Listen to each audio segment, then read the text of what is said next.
बिस्मिल्लाहिर्रहमानिर्रहीम। अस्सलाम वालेकुम डियर स्टूडेंट्स। तो आज के लेक्चर में हम कंक्लूड करेंगे हेलो एरीन्स का। तो इस वाले लेक्चर में ये जो सारे हेलो एरीन्स और अल्काइल हैलाइड्स हैं, तो इनके यूसेस, ये बड़े इंपॉर्टेंट क्लास ऑफ कंपाउंड्स हैं। इनके यूसेस कहाँ पे हैं और इनके कुछ इनके साइड इफ़ेक्ट्स भी हैं, एनवायरमेंटल इफ़ेक्ट्स भी हैं, हेल्थ इफ़ेक्ट्स भी हैं। वो इम्पोर्टेंट जो इनमें उनके क्या होते हैं यूसेस और साइड इफ़ेक्ट्स, वो हम इस लेक्चर में डिस्कस कर लेंगे। First is methylene chloride. Basically methylene chloride का IUPAC दिस इज डाइक्लोरोमीथेन। तो इसका ये ट्रेड मार्केट में मिथिलीन क्लोराइड। तो मिथिलीन क्लोराइड यूज होता है solvent for removing paints, as a propellant है इन एरोसॉल्स में, and as a solvent in manufacture of drugs में इस्तेमाल होता है, और metal cleaning as finishing agent इस्तेमाल होता है मिथिलीन क्लोराइड। तो ये मतलब इसका बड़ा इंडस्ट्रियल यूज़ है, कमर्शियल यूज़ है, लेकिन इसका इफ़ेक्ट्स क्या हैं? ये हार्मफुल है टू सेंट्रल नर्वस सिस्टम। तो जो लोग इसके कांटेक्ट पे एक्सपोजर में आ जाते हैं, तो सेंट्रल नर्वस सिस्टम के लिए बड़ा हार्मफुल रहता है। तो इसके ऑब्जर्व इफेक्ट्स हैं। तो नेक्स्ट बड़ा फेमस कंपाउंड है chloroform. Chloroform is basically methane में जब 3H हम रिप्लेस करेंगे 3Cl से, दिस इज़ कॉल्ड ट्राईक्लोरोमीथेन। तो इसी का नाम, common name, market name chloroform है।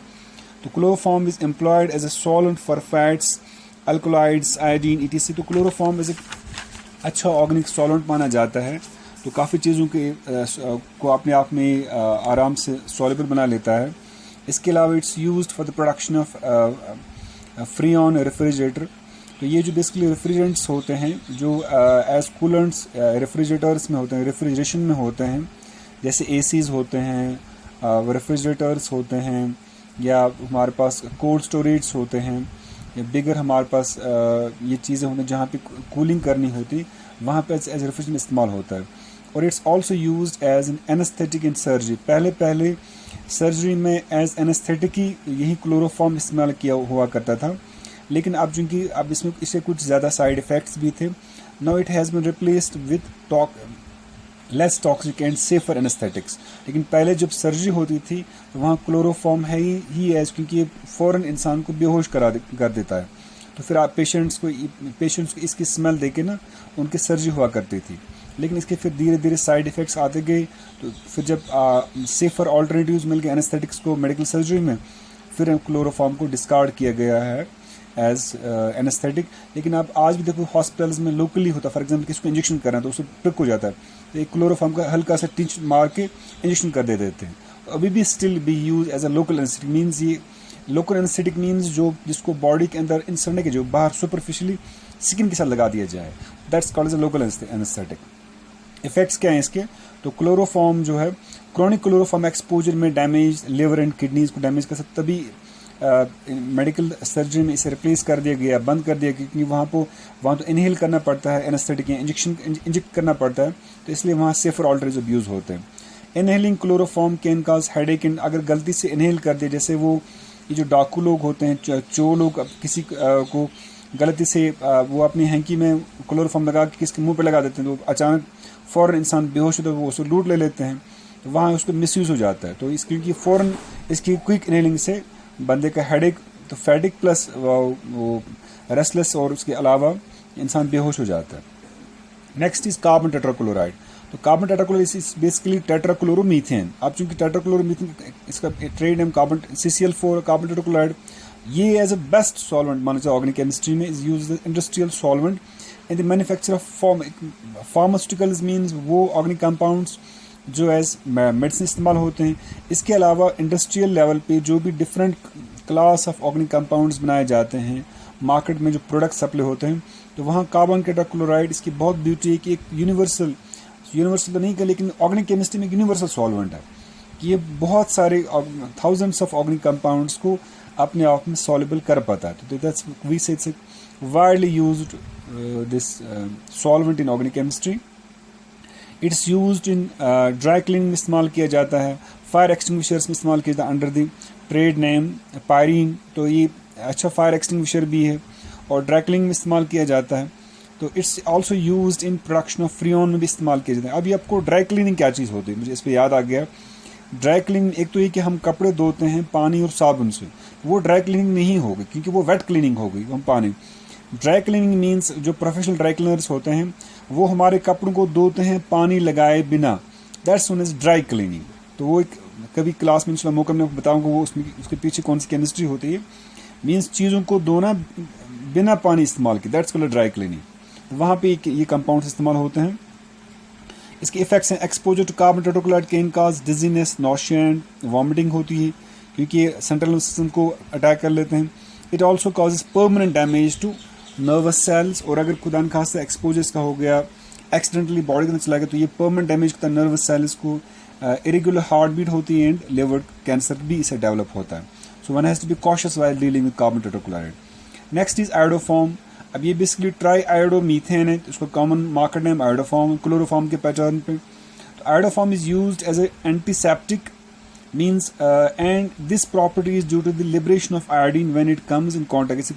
एंटीसेप्टिक मीन्स जहाँ पे ज़ख्म लग जाता है स्किन पे, तो उसे हील करने के लिए और उसे इन्फेक्शन से बचाने के लिए जो भी हम चीज़, चाहे हम लिक्विड इस्तेमाल करेंगे, पाउडर इस्तेमाल करेंगे, क्रीम इस्तेमाल करेंगे, जो इन्फेक्शन को न होने दे, उस सब्सटेंस को बोलते हैं एंटीसेप्टिक। तो आयोडोफॉर्म आप देखो जिसे बोलते हैं आयोडीन सोल्यूशन से धो लो, अब तो वो बेसिकली आयोडोफॉर्म ही होता है कि वहाँ आयोडीन लिबरेट होता है, वो फर्दर इन्फेक्शन स्किन का होने नहीं देता है। ऐसे सब्सटेंस को बोलते हैं एंटीसेप्टिक। और एक क्लास है कि दैट्स कॉल्ड फ्रियॉन्स। फ्रियॉन्स क्या होते हैं? The chlorofluoro derivatives of methane and ethane और collectively known as freons. Basically अगर हम मीथेन में सब्स्टिट्यूशन करेंगे, मीथेन के एच को रिप्लेस करेंगे, वहाँ पे क्लोरीन इंसर्ट करेंगे, फ्लोरीन इंसर्ट करेंगे, या ईथेन में से हम क्लोरीन और फ्लोरीन को इंसर्ट करेंगे एच हटा के, वहाँ जो वो कंपाउंड्स बनते मीन्स दे आर क्लोरोफ्लोरोमीथेन और क्लोरोफ्लोरोईथेन, वो एक ग्रुप ऑफ कंपाउंड्स को ही बोलते हैं फ्रियॉन्स। तो they are classified on the base of और नंबर ऑफ कितने कार्बन और कितने, जैसे फॉर एग्जांपल मतलब CF14, इसमें एक कार्बन और 4 फ्लोरीन, इसका नाम बोलते हैं फ्रियॉन 14, फ्रियॉन 14 फ्रियॉन 14 ही। तो गोया फ्रियॉन में ये बेसिकली ऐसा है, इसमें एक कार्बन है और 4 फ्लोरीन है। और फॉर एग्जांपल CF3Cl, इसमें 3 फ्लोरीन, एक कार्बन और एक Cl है, इसको बोलते हैं फ्रियॉन 13, मीन्स इसमें 1 कार्बन 3 फ्लोरीन है। ऐसी इनकी क्लासिफिकेशन होती है। और ये क्लास ऑफ कंपाउंड्स हैं जो बड़े यूज़ होते हैं कहाँ पे?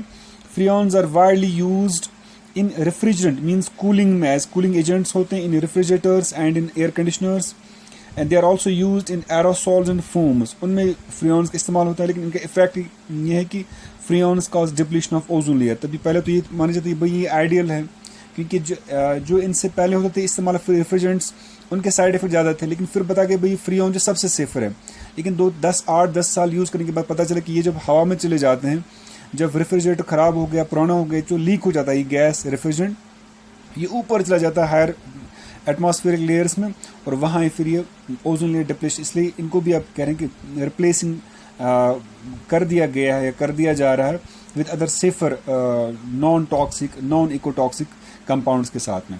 तो लास्ट वाला है कि आप DDT बड़ा फेमस है कि डाइक्लोरो डाइफिनाइल ट्राइक्लोरो ईथेन है। बेसिकली इसका बेसिकली आईयूपैक नेम है बिस या बिस 1,2 डाइक्लोरो डाइफिनाइल ट्राइक्लोरो ईथेन।